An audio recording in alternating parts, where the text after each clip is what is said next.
بسم الله الرحمن الرحيم إن الذين يكفرون بالله صدق الله العظيم إن الله وملائكته يصلون على النبي يا أيها الذين آمنوا صلوا عليه وسلموا تسليما اللهم صل على سيدنا محمد وعلى آل سيدنا وأصحاب سيدنا محمد وصحبه أجمعين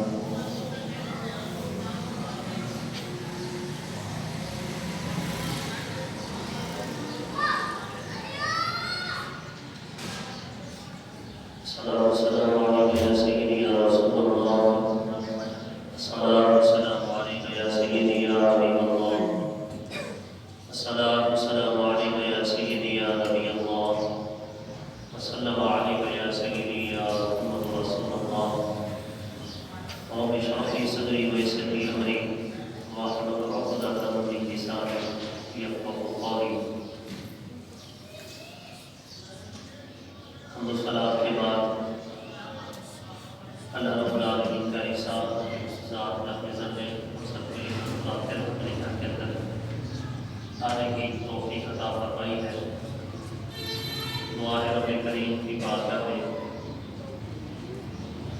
ہم سب کسی طرح کسی عقیدت و محبت کے ساتھ ہمیشہ اپنے گھر کے اندر آنے کی توفیق عطا فرماتا رہے۔ میرے بزرگوں میرے بزرگوں اللہ رب العالمین کا احسان میں اس ذات کا نظر میں ہم سب کو اپنے محبوب کریم محمد مصطفیٰ صلی اللہ علیہ وسلم کی امتی بنایا۔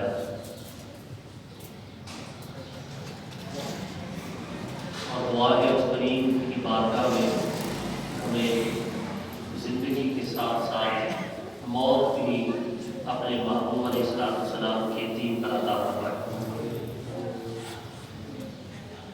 ہماری زندگی کا متاع اور اس کا مقصد صرف یہی ہے کرتے دم ہماری زبانوں میں کلمہ مصطفیٰ، دل میں محبت مصطفیٰ ہو، انما الاعمال بالخواتیم، خاتمے کا دار مدار جو ہے انسان کے اعمال کا دار مدار خاتمے پہ، خاتمہ اچھا ہو جائے سمجھ لیں ہمارے اعمال اچھے اور کارگر ہو جائے۔ آج کی نشست میں میرے دوستو 14 فروری ہے۔ ایک تو سیدہ فاطمہ الزہرا رضی اللہ تعالی عنہا کا یوم پیدائش 20 ربیع الثانی کو، اس کے حوالے سے کچھ آپ کے سامنے آج کروں گا۔ آج کی نشست میں حیا کے مطابق ذکر کریں گے حیا کیا ہے، اور کچھ مثال دے کر اس بات کو واضح کرنے کی کوشش کروں گا انشاءاللہ العزیز کہ حیا کا ایمان میں اور اسلام میں کیا درجہ ہے۔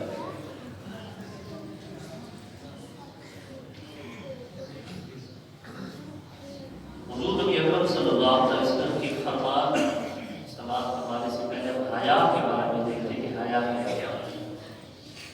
حیا اصل میں یہ بے حیائی کی ضد ہے، بے شرمی کی ضد حیا ہے۔ شرم کہتے ہیں، حیا کہتے ہیں کہ شرم کرو، حیا کرو، لفظ سب ہوتے رہتے ہیں۔ ہر وہ چیز جس سے نفس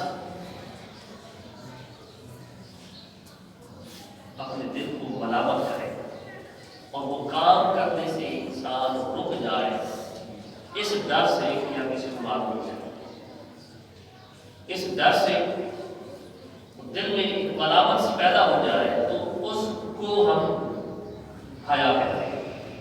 کوئی برا کام دل کے اندر آ جاتا ہے، خدا نہ خاصہ کہیں وہ کلام کام کرنا، دل ملامت کرتا ہے کہ نہیں کرتا، اب اس وجہ سے ہم وہ کام چھوڑ دیتے ہیں۔ سمجھ لیں حیا کی کچھ زمین ہمارے دل کے اندر موجود ہے۔ اگر وہ برا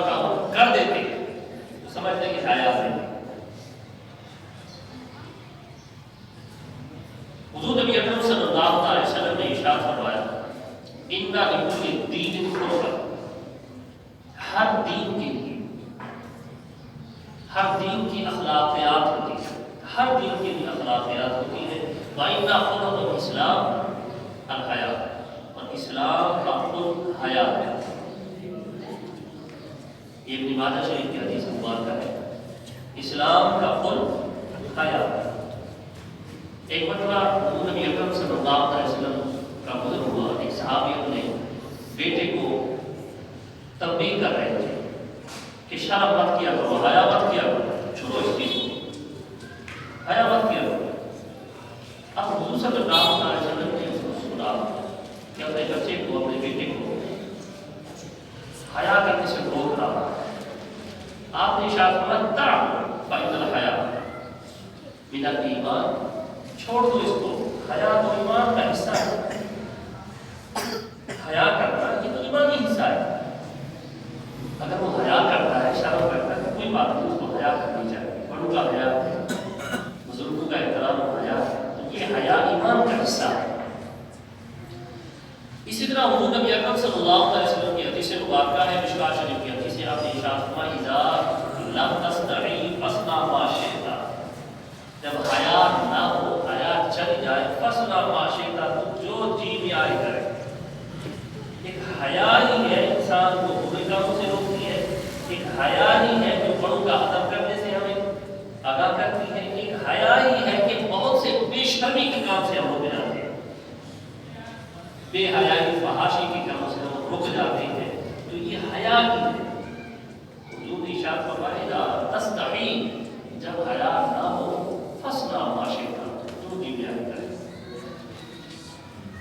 اب حیا کے متعلق ابتدائی میں نے آپ کے سامنے کچھ گزارشات آ سکی ہے. قرآن پاک میں اللہ العالمین نے ارشاد فرمایا ان الذین یحبون ان تشیع الفاحشۃ فی الذین آمنوا لهم عذاب ألیم فی الدنیا والآخرہ واللہ یعلم وانتم لا تعلمون. یہ سورہ نور کے اندر اللہ العالمین ارشاد فرماتا ہے کہ جو لوگ اس بات کو پسند کرتے ہیں کہ مسلمانوں میں بے حیائی پھیل جائے، مسلمانوں میں بے حیائی پھیل جائے، جو لوگ یہ پسند کرتے ہیں تو ان کا انجام کیا ہے؟ فرمایا گیا ان کے لیے دنیا و آخرت میں دردناک عذاب ہے. دنیا و آخرت میں ان کے لیے دردناک عذاب ہے جو یہ پسند کرتے ہیں کہ دنیا کے اندر بے حیائی پھیل جائے. پھر فرمایا گیا اللہ یعلم وانتم لا تعلمون، یہ اللہ ایسے لوگوں کی عذاب کو خوب جانتا ہے. اسی طرح اس نور کے اندر دوسری کا ارشاد فرمایا وَكُلِّ الْمُؤْمِنِينَ يَغُضُّوا مِنْ أَبْصَارِهِمْ وَيَحْفَظُوا فُرُوجَهُمْ ذَلِكَ أَزْكَىٰ لَهُمْ إِنَّ اللَّهَ خَبِيرٌ بِمَا تَعْمَلُونَ. اب مومن مردوں سے فرما دے تو اپنی نگاہیں نیچے رکھیں. مومن مردوں سے فرما دے کہ اپنی نگاہیں نیچی رکھیں. کیوں رکھیں نگاہیں نیچی؟ اور ساتھ ساتھ یہ بھی ارشاد فرمایا کہ شرم گاہوں کی بھی حفاظت کریں. یہ ان لوگوں کی بڑی پاکیزہ بات ہے. بے شک اللہ رب العالمین کے کاموں سے خوب آگاہ ہے. جو جن کا وہ تو شرم دار دیتے ہیں. دو آیات میں نے آپ کے سامنے ذکر کی ہے حیا کے متعلق. جو حیا کرتے ہیں اللہ رب العالمین کا کیا درجہ ہے، جو حیا سے روکتے ہیں، بے حیائی کی طرف لوگوں کو لے کے جاتے ہیں، ان کے لیے اللہ نے کیا ارشاد فرمایا ہے. میرے دوستو، حضور نبی اکرم صلی اللہ علیہ وسلم اور قرآن پاک سے آپ کو یہ جو چند باتیں میں نے آپ کے سامنے عرض کی ہیں.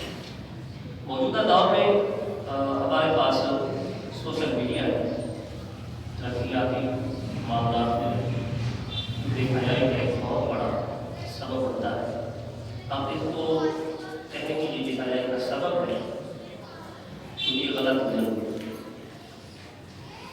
اس سے پہلے ہم اس کو بے حیائی کا سبب بنائیں، ہم اپنے گردوان کو سمجھائیں کہ ہم نے کیا کیا ہے، ہم کیا کر رہے ہیں.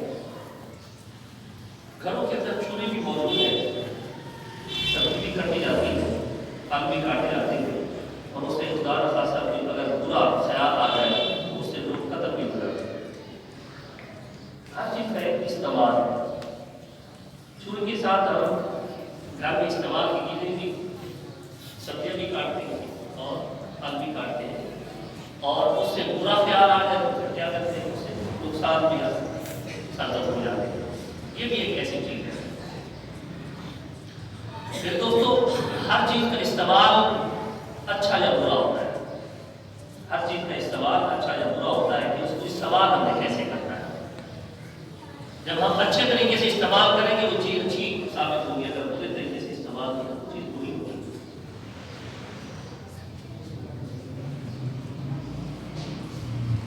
ہم بیسیکلی اپنی ذات کو چھوڑ کر، اپنے گھر کو چھوڑ کر، اپنی اولاد کو چھوڑ کر، اپنے تعلقات کو چھوڑ کر دوسروں کی طرف انگلی اٹھا کر بات کرنا زیادہ پسند کرتے ہیں کہ فلاں بے حیا ہو گیا، فلاں بے شرم ہو گیا۔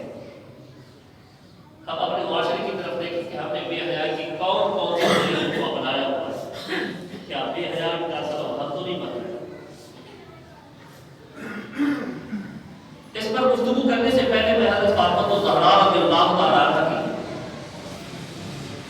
کچھ تھوڑی سی زندگی کی لائف میں ایک واقعہ آپ کے سامنے ذکر کرتا ہوں کہ ان کی زندگی کیسے گزری، ان کا تعلق اپنے والد کے ساتھ کیسے تھا، اپنی والدہ کے ساتھ کیسے تھا، اپنے خاندان کے ساتھ کیسے تھا۔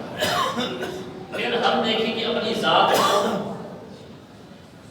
کہ ہم اپنے والد کے ساتھ کیسے ہیں، ہم اپنی والدہ کے ساتھ کیسے تعلقات ہیں، ہمارے گھر میں اپنی زوجہ کے ساتھ کیسے تعلقات ہیں، ہماری زوجہ کے ہمارے گھروں میں شوہروں کے ساتھ کیسے تعلقات ہیں، ان کے مزاج کیسے ہیں۔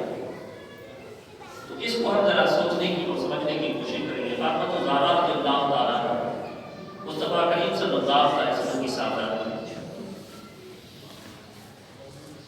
باوقت رخصت حضور نبی اکرم صلی اللہ علیہ وسلم گھر سے جب رخصت کرتے ہیں، فاطمہ الزہرا رضی اللہ تعالیٰ عنہا کو ایک بات ارشاد فرماتے ہیں کہ حضرت نبی مرتضیٰ رضی اللہ تعالیٰ کو زیادہ طلب نہیں کرنا، کسی چیز کی ڈیمانڈ نہیں کرنی،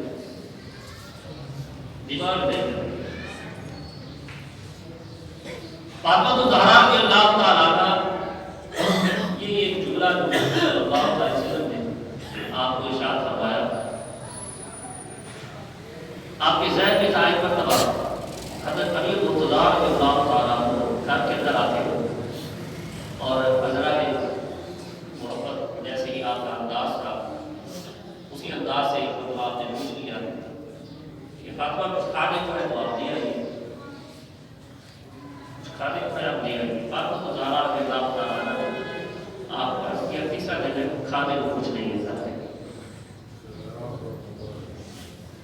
گھر کے اندر چولہا نہیں جلا، جو کا ایک دانہ بھی نہیں۔ حضرت علی مرتضیٰ رضی اللہ تعالیٰ عنہ پاک کش تھے، پاکی سے محبت رکھتے تھے، روزہ دار تھے، روزہ رکھنے والے حضور کے شاگرد تھے، حضور کی امتی ہیں، حضور کے صحابی ہیں، خدا کے رسول ہیں۔ انہوں نے حضور صلی اللہ علیہ وسلم کو قائل بنایا ہوا ہے، جیسے حضور کرتے تھے ویسے علی کرتے تھے۔ یہ تو فاقہ بستی کے شاہ سوار تھے، یہ اپنی بستی میں تھے، گھر کے اندر جیسے صورتحال ہے وہ بھی 3 دن سے گھر کچھ نہ تھا۔ فاطمہ الزہرا کی زبان سے جب یہ سنا گھر کے اندر 3 دن سے چولہا نہیں جلا، ایک جو کا دادا نہیں ہے۔ حضرت امیر مرتضیٰ رضی اللہ تعالیٰ عنہ اچانک اسی وقت پریشان ہوتے کہ اے تم نے کیا کر دیا، تو خود فاقہ کش تھا تو فاطمہ کو اس صورتحال میں کیوں لے گیا؟ فاطمہ الزہرا رضی اللہ تعالیٰ عنہ کے سامنے حضرت امیر مرتضیٰ رضی اللہ تعالیٰ عنہ فرماتے ہیں کہ اللہ اگر گھر میں کچھ نہیں تھا مجھ سے فرما دے تو یار مجھے کہہ دیتی، مجھ سے مانگ لیتی، اپنی ذات پر اتنا جبر کیوں کیا، اپنی ذات پر اتنا جبر آخر کیوں کیا ہے؟ فاطمہ الزہرا رضی اللہ تعالیٰ عنہ فرماتی ہے بات اصل میں یہ ہے، میرے ابا جان نے میرے والد محترم نے مجھے بات سکھائی تھی اور وہ یہ بات تھی کہ بچے کسی سے مانگنا مشکل نہیں۔ ابا جان نے مجھے مانگنا نہیں سکھایا، اور دوسری بات یہ تھی کہ آپ نے ارشاد فرمایا علی کو کسی صورت میں ڈیمانڈ کی صورت میں تنگ نہیں کرنا۔ میں اپنے والد محترم کی بات کو حکم کی صورت میں لے کے آئی ہوں، میں ڈیمانڈ نہیں کرتی، اور دوسرا مجھے مانگنا آتا ہی نہیں۔ حضور صلی اللہ علیہ وسلم کو حیثیت ہم والد دیکھ دیتے ہیں، نبی کی ذات کو ایک طرف رکھتے ہوئے صرف والد کی صورت میں دیکھتے ہیں۔ والد نے اپنی بیٹی کو کیا سمجھایا؟ یہ سمجھایا ڈیمانڈ نہیں کرنی اپنے شوہر سے، اور مانگنے کی وہی صورتحال کیا پیدا ہوئی؟ علی مرتضیٰ رضی اللہ تعالیٰ عنہ کے گھر کے اندر ہے، فاقہ کش ہے، ڈیمانڈ نہیں کی۔ اس کے بعد صورتحال کیا ہو گیا؟ علی مرتضیٰ کی پہلے تو مرتبہ ان کے ذہن میں بہت زیادہ تھا، اب اور بڑھ چکا ہے کہ میری زوجہ اتنی اعلیٰ ہے کہ میری صورتحال کو دیکھتے ہوئے بھاگتے ہوئے مجھ سے ڈیمانڈ نہیں کرتی۔ یہی سلیقہ، یہی طریقہ ہم بحیثیت والد اپنی اولاد کو سکھائیں تو دیکھیں گے کہ ہماری اولاد کتنی اپنے گھروں میں جا کے خوش ہوگی۔ میرے دوستوں، یہ حضور صلی اللہ علیہ وسلم کی گھرانے کی بات ہے، حضور صلی اللہ علیہ وسلم کی لفظ جی کا فاطمہ الزہرا رضی اللہ تعالیٰ عنہ۔ ایک اور واقعہ آپ کے سامنے آپ کو حضور صلی اللہ علیہ وسلم گھر کے اندر تشریف فرما ہو رہے ہیں، حضرت فاطمہ الزہرا رضی اللہ تعالیٰ عنہ کے گھر کے اندر آپ آٹا گوندھ رہے ہیں اور آٹا گوندھتے ہوئے حضور صلی اللہ علیہ وسلم تشریف فرما ہوتے ہیں، دیکھتے ہیں کہ میری بیٹی آٹا گوندھ رہی ہے اپنے ہاتھوں سے، اور آپ کے جسم پہ اونٹ کی کھال ہے، کپڑا نہیں ہے، اونٹ کی کھال ہے، اس میں بھی کئی پیغام لگے ہوئے ہیں۔ سیدہ کائنات ہے، دو جہاں کے والد، دو جہاں کے سردار، سید الانبیاء کی صاحبزادی حضرت علی مرتضیٰ رضی اللہ تعالیٰ شیر خدا کی گھر والی ہے۔ گھر کے اندر ایک چادر نہیں ہے، بلکہ وہ چادر ایسی بنی ہوئی ہے جو اونٹ کی کھال ہے اور اس میں بھی پیبند لگے ہوئے ہیں۔ حضور صلی اللہ علیہ وسلم دیکھتے ہیں اور آنکھوں سے آنسو آ جاتے ہیں، اور وہیں پہ کھڑے ہو کے حضور صلی اللہ علیہ وسلم اپنی بیٹی کے لیے دعا کرتے ہیں، اللہ میری بیٹی کو اور صبر عطا۔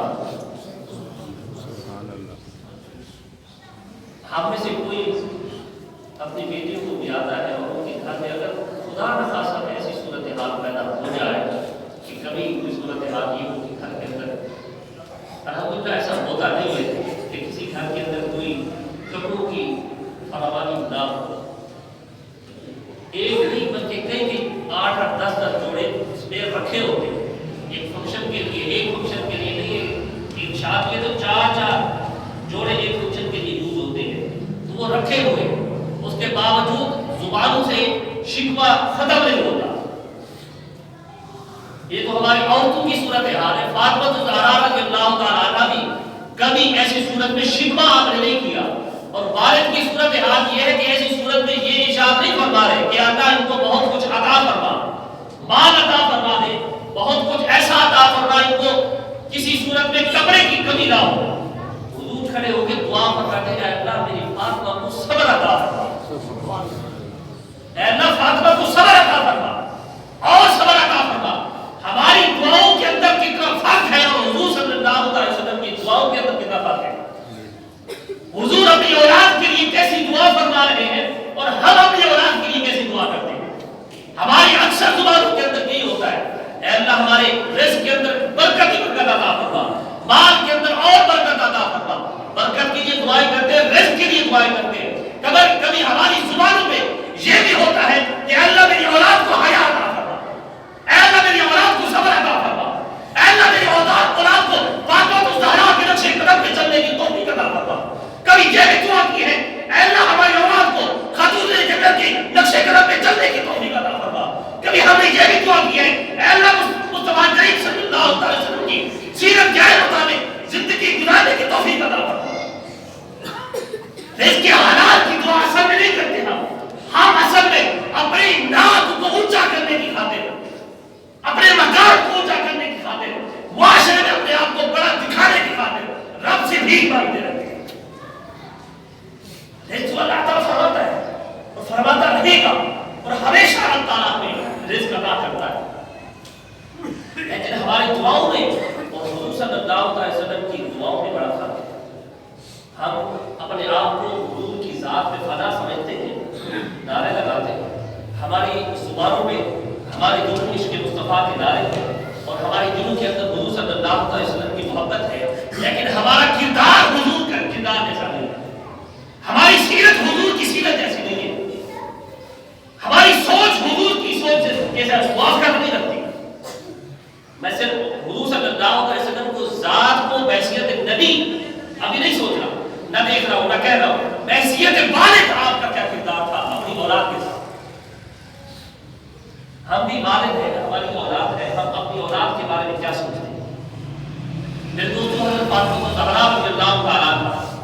کی ذات کو، آپ کے کردار کو، آپ کی حیا کو دیکھتے ہوئے صرف میں اتنا کہوں گا کہ ہمارے آج کی دنیا زندگی ہم گزار رہے ہیں، ہم اپنے آپ کو غلط نہیں کہتے، میں آپ کی ناراضگی کو لیتے ہوئے میں یہ جملے ضرور کہوں گا کہ اصل میں غلطی ہماری اولاد کی نہیں ہے، غلطی ہماری اولاد کی غلطی نہیں ہے، غلطی ہماری ہے۔ اور بہت میجر مسٹیک ہم کرتے جا رہے ہیں، وہ کیا ہے کہ ہم بہت اچھے سکول، بڑی بڑی بلڈنگ والے سکول دیکھتے ہیں اور سکول اچھے دیکھ لیتے ہیں، اور یہ نہیں دیکھتے کہ اس سکول میں اچھی تعلیم اور اچھا کردار دیا جاتا ہے یا پیسوں سے ڈگریاں دی جاتی ہیں۔ ہمارا تعلیم اور معیار تعلیم اور تربیت میں نہیں ہے، ہمارا اچھی ڈگری اور پیسوں سے دی ہوئی ڈگری پر ہمارا اس پہ معیار ہے۔ ہم اچھے استاد اور قابل استاد کو دیکھتے تو ہیں، لیکن صورتحال یہ ہے اس اچھے استاد، قابل استاد کا احترام بھی بجا لاتے ہیں، بعد میں ہوتا کیا ہے، اسی استاد کے احساسات کو، اسی استاد کی عزت نفس کو خرید کر اپنے بچے کے حوالے کر دیتے ہیں، استاد کو خرید کر اپنے بچے کے حوالے کر دیتے ہیں۔ غلطی ہماری ہے اور یہ میجر مسٹیک ہے، اور ہم اپنی اولاد کو اچھی ماں نہیں دے سکے، ہم اپنی اولاد کو اچھی ماں نہیں دے سکے۔ وہ کیسے کہ ہم اپنی اولاد کو اچھی ماں کیوں اچھی نہیں دے سکے؟ وجہ یہ ہے کہ ہم ایسی عورت کا انتخاب کرتے ہیں جس کا معیار، جس کی ترجیح اس نے سیرت کی بجائے اس نے صورت ہے، اپنی صورت کو اچھے بنانے کی خاطر رات دن محنت کرتی ہے، لیکن کردار کو اچھا بنانے کی خاطر ایک لمحہ نہیں سوچتی۔ مجھے اس بات پر حضرت ابو الاسود دوئلی رحمۃ اللہ علیہ کا واقعہ یاد آ رہا ہے کہ آپ نے اپنی اولاد کو کہا تھا، ابو الاسود دوئلی کا بھی آپ کو میں بتاتا چلوں، یہ ہمارے استاد اول ہیں اور ہم پر ان کا بہت بڑا احسان ہے، یہ شاگرد اول ہے حضرت علی المرتضیٰ رضی اللہ تعالیٰ عنہ۔ ایران جو قرآن مجید میں لگے ہوئے ہیں، جو صرف نحو کے گرامر کے اصول جو وضع کیے ہوئے ہیں، یہ حضرت علی المرتضیٰ رضی اللہ تعالیٰ عنہ نے سکھائے تھے ابو الاسود دوئلی، انہوں نے پھر وضع کیا، اور آج ہمارے پاس قرآن مجید پر جو اعراب لگے ہوئے ہیں صرف نحو کی وجہ سے، اور اس کا مجھے اول حضرت ابو الاسود دوئلی، حضرت علی المرتضیٰ رضی اللہ تعالیٰ عنہ کے بعد۔ یہ شاعر بھی ہے، شاعر کہنے والے بھی ہیں، شعر کہتے بھی ہیں، شعر لکھتے بھی ہیں۔ ایک مرتبہ اپنے بچوں کو کہتے ہیں کہ بیٹا میں نے آپ پر دو احسان کیے، ایک آپ کی زندگی سے پہلے اور ایک زندگی کے بعد۔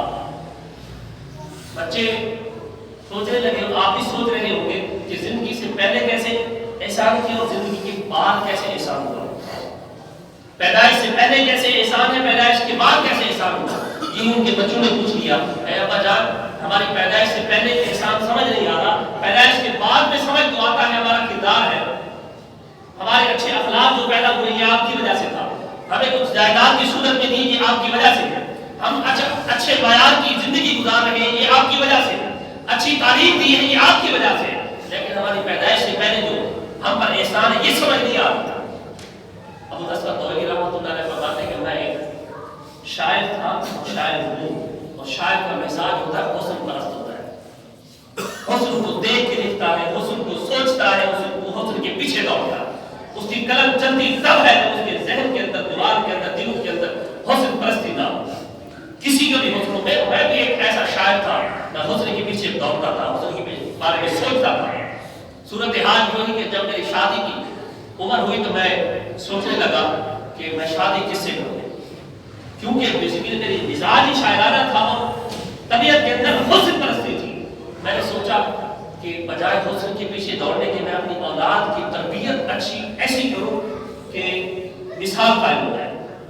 ابو الاسود دوئلی نے رحمۃ اللہ علیہ فرماتے ہیں میں نے اپنے مزاج کو مار دیا، شاعری مزاج کو مار دیا، شعر سخن کی اس سارے کو مار کے میں نے ایسی عورت کی تلاش کیا جو اچھی صورت والی نہ ہو بلکہ اچھی سیرت والی ہو۔ وہ وجہ کیا تھی کہ آئندہ نسل جو میری پیدا ہوگی، میری اولاد جو پیدا ہو با کردار پیدا ہو، اس کی تربیت میری زوجہ نے کرنی ہے، اس کی تربیت میری گھر والی نے کرنی ہے، اس کی تربیت میری بیوی نے کرنی ہے۔ میں نے اپنے مزاج کو مار کر، شعری مزاج کو مار کر میں نے پھر کیا کیا، اچھی سیرت والی تمہاری ماں کو تلاش کیا، جس وجہ سے میں یہ سمجھتا ہوں تمہاری پیدائش سے پہلے ایک ایسا انسان ہے جو کبھی تم زندگی ہر زندگی کے بعد چکا سکتے ہیں. اور ہماری زندگی کا معیار اور ہماری سوچ کا معیار کیا ہے؟ ہم اپنی بچیوں کی یا بچوں کی شادی کرتے ہیں، ہم حسن صورت کی طرف جاتے ہیں، سیرت اور کردار کی طرف نہیں جاتے ہیں. وجہ یہی ہے کہ ہماری اولاد بگڑتی جا رہی ہے، ہماری اولاد کا کردار اچھا نہیں ہے، بااخلاق پیدا نہیں ہو رہے، اور اچھے اس انداز سے ہم اس کو سوچ نہیں دے سکتے. صورتحال اسی طرح دوگر وہ ہے کہ گھر کے اندر اگر کوئی رشتہ آتا ہے تو رشتہ آتے ہی گھر کے اندر جو باتیں ہوتی ہیں کہ اس کا معیار زندگی کیا ہے، آج کا اس کا اسٹیٹس کیا ہے، وہ بچی بھی سن رہی ہوتی ہے اور بچہ بھی سن رہا ہوتا ہے کہ جس سے میری شادی ہو رہی ہے تو گھروں کے اندر کس ٹاپک میں بات ہوگی. وہ ٹاپک یہی ہوتا ہے تعلیم کیا ہے، تعلیم اچھی چیز ہے اور اس پر بات نہیں کریں، ساتھ ساتھ کتنا کماتا ہے، ساتھ ساتھ اس کا لوگوں کے اندر کس طرح وقار ہے. یہ صورتحال ایسی پیدا ہو جاتی ہے کہ بار بار پوچھا جاتا ہے کہ بینک بیلنس کیا ہے. کبھی یہ بھی پوچھا جاتا ہے کہ بچہ نمازی ہے، کبھی یہ بھی پوچھا جاتا ہے کہ بچہ کے ذہن کے اندر کیا ہے، کامیابی آگے سوچ کیا رہا ہے. ہماری اولاد بھی وہی سوچتی ہے جو ہم سوچتے ہیں. آپ نے کبھی بچے سے نہیں سنا ہوگا، چھوٹا بچہ جو ہمارا بچہ ہے کبھی نہیں سنا ہوگا. اب آپ ان سے پوچھیں بچے بڑا ہو کے کیا بنو گے، وہ کبھی نہیں کہے گا میں مسجد کا امام بنوں گا، مسجد کا خطیب بنوں گا، کبھی نہیں کہے گا. اس سے پوچھیں گے وہ یہی کہے گا ڈاکٹر بنوں گا یا انجینئر بنوں گا. ٹھیک ہے، وقت کا تقاضا بننا چاہیے، لیکن ہمارا بیان کیا ہے، ہماری زندگی کا اور آخرت کا. ہم نے اپنی بچوں کو دین سے اتنا دور کر چکے ہیں کہ ہمارا اخلاق ہی درست ہو جا رہا ہے. اور یہی وجہ یہ ہے کہ ہم اپنے بچوں کو اچھی تربیت نہیں دے سکتے. حضور صلی اللہ علیہ وسلم کے غلاموں، اللہ رب العالمین ہم سب کو یہ سوچ عطا فرمائے کہ ہم دین کے بہت زیادہ قریب ہو جائیں. میرے دوستو، حضور صلی اللہ علیہ وسلم کی غلامی کا ضرور ہم نعرہ ضرور لگاتے ہیں، لیکن ہمارے نعروں کے وہ کھوکھلے نعرے ہیں. وہ نعرے اصل میں کھوکھلے ہیں تو ان کے اندر قوت نہیں ہے، ان کے اندر طاقت نہیں. اور طاقت ہوتی ہے ہماری اولاد آج دین اسلام کے سپاہی ہو گئے، آج ہماری اولاد دین اسلام کی سپاہی ہو گئی. حیا کا اگر 10 ہم نے بچی کو دیا ہوتا، وہ بچی ہماری باکردار ہوتی. بچے کو حیا کا درس دیا ہوتا، بچہ ہمارا باکردار ہوتا، بااخلاق ہوتا. میرے دوستوں، بڑی عجیب سی بات ہے، استاد اپنے شاگرد کی کبھی تعریف کرتا ہے، وجہ یہ ہوتی ہے کہ اس نے اچھی تربیت کی ہوتی ہے، تعلیم اچھی کی ہوتی ہے، اور شاگرد پہ استاد ناز کرتا ہے. اچھا مرید، صالح مرید ہو، پیر بھی اس پہ ناز کرتا ہے. اولاد اچھی ہو، بچی اچھی باکردار ہو تو ماں اس کی قسمیں اٹھاتی ہے. بااخلاق بیٹا ہو تو باپ بھی سر اٹھا کے بازار میں پھرتا ہے. یہ تو باپ اور اوپر والے لیول کی بات ہے. میں یہ کہتا ہوں کبھی کسی باپ نے اپنی اولاد کے منہ سے یہ بھی سنا ہے کہ اس سے پوچھا ہو بیٹا آپ کا آئیڈیل کون ہے، وہ ضرور کہے گا فنکار کسی کا نام لے لے گا، کسی گلوکار کا نام لے لے گا، کسی ایسے بندے کا نام لے لے گا جو معاشرے میں جس کا مقام اچھا نہیں ہے، اس کے گلے میں ہڈی کی طرح ایک چیز پھنس جائے گی. کبھی نہیں کہے گا اے ابا جان میرے آئیڈیل آپ ہیں. ہم اپنی اولاد کے لیے آئیڈیل کیوں نہیں بن سکے؟ ہمارا کردار ایسا کیوں نہیں تھا؟ صبح شام ہم کرتے رہتے ہیں، تربیت کرتے ہیں، تعلیم کی خاطر خرچ کرتے ہیں، ساری زندگی اسی اولاد کی خاطر صبح شام بھاگتے ہیں، لیکن وہ بچہ کبھی نہیں کہتا اے ابا جان آپ میری آئیڈیل ہے، میں اپنی زندگی آپ کی زندگی کے مطابق گزارنا چاہتا ہوں. میں کسی صحابی یا ولی کا نام نہیں لے رہا، میں حضور صلی اللہ علیہ وسلم کی ذات کے نام نہیں لے رہا. وہ کردار جو رات دن اس بچے کے سامنے ہے، وہ بچہ اپنے باپ کا نام کیوں نہیں لیتا؟ وہ بچے اپنی ماں کا نام کیوں نہیں لیتی؟ وجہ یہی ہے نہ باپ آئیڈیل بننے کے مطابق ہے، نہ ماں اس کردار کے حامل ہے کہ وہ آئیڈیل بن سکے. وجہ یہی ہے کہ ہم اپنے آپ کو بہتر کر نہیں سکے، اپنے آپ کو اتنے مقام پر نہیں لے جا سکے کہ ہم اپنی اولاد کی خاطر آئیڈیل بن سکیں. ہم نے نہ اچھے استادوں کا انتخاب کیا تو ان کو خرید کیا ہے، نہ اچھے اداروں کا انتخاب کیا تو صرف ڈگری لینے کی خاطر، نہ ہی ہم نے کبھی اچھے پیر کا انتخاب کیا ہے جو ہمیں روحانیت سکھائے. آج لمحہ فکری ہے پیر کی ایسا تلاش کرتے ہیں جس پیر کی نگاہ ہمارے دل قلب کی بجائے اوپر اس کے بنے ہوئے کپڑوں کی جیب میں ہوتی ہے. اس کی جیب کے اندر کتنے پیسے ہیں. لمحہ فکریہ ہے. آپ نے گاڑیوں کے پیچھے یا آگے لکھا ہوا دیکھا ہوگا یہ پیروں کی دعاؤں کا صدقہ ہے. یہ جو گاڑی بھی لی ہے بینک بیلنس ہے جو کچھ بھی ہے لکھا دیکھا ہوگا پیروں کی دعاؤں کا صدقہ ہے. کبھی پیروں کی گاڑیوں پہ لکھا ہوا دیکھا ہے یہ مریدوں کی عطاؤں کا صدقہ ہے؟ کبھی نہیں دیکھا ہوگا.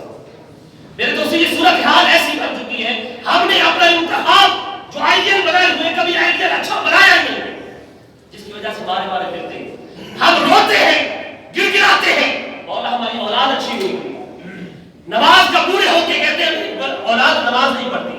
میرے دوستوں وہ نماز کیسے پڑھے گی؟ کبھی ہم نے بچپن میں نماز ہی نہیں پڑھی. ہم نے اپنے آئیڈیل کو ایسا بنایا جو زندگی کے اندر جو دنیا کے اندر بدتر ہے. خدا نے اپنا آئیڈیل مصطفیٰ کریم صلی اللہ علیہ وسلم کو بنایا.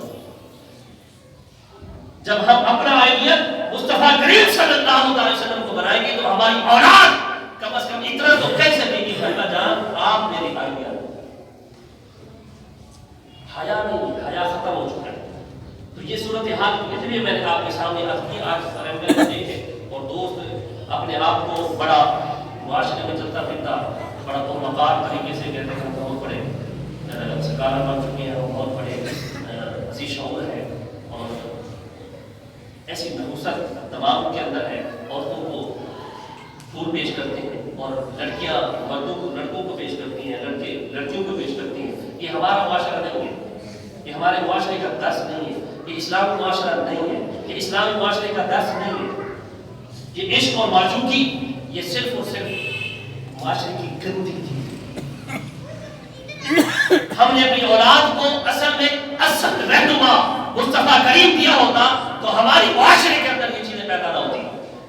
ہماری منبر محراب پہ آج ان کی مذمتیں بیان نہ ہوتی. ہماری منبر محراب پہ اللہ اور رسول اس کے رسول کی باتیں ہوتی. ہمیں اپنی اولاد کو عشق سکھانا ہے، عشق الہی سکھانا ہے. ہم نے اپنی اولاد کو عشق مصطفیٰ سکھانا ہے. اگر ہم نے اپنی اولاد کو عشق مصطفیٰ نہ سکھایا، عشق الہی کا درس نہ دیا تو یاد رکھیں ہمارے گھروں کے اندر ہماری بچیاں ہاتھوں کے اندر پھول لے کے آئیں گی کہ ہمارے بوائے فرینڈ نے دیا. اس وقت ہم مرتے ہوئے بھی نہیں مر سکیں گے کہ ہم نے اپنی اولاد کو اچھی تربیت نہیں دی. میرے دوستو آج کی نشست کے اندر یہ ہے کہ ہم نے اپنی اولاد کو کیا سکھانا ہے. ہم نے اپنی اولاد کو کیا سکھانا ہے. میں نے آج کے درس کے اندر صرف اور صرف آپ کے سامنے یہی گزارش کی ہے کہ انا لکل دین خود پر ہر مذہب میں ہر دین میں اخلاقیات ہیں. وَإِنَّا خُلْقُ الْإِسْلَامِ الْحَيَاءُ اور اسلام کا سب سے بڑا جو خلق ہے وہ حیا ہے. حضور نے ارشاد فرمایا اذا لم تستحی فاصنع ما شئت. جب حیا نہ رہے تو جو چیزیں آئے وہ کرو. یہ حیا ہر بندے کے لیے ضروری ہے، چاہے وہ بوڑھا ہے، چاہے وہ جوان ہے، چاہے وہ چھوٹا بچہ ہے. ہر بندے کے لیے حیا ضروری ہے. حیا نہ ہو تو انسان جو چاہے کرے.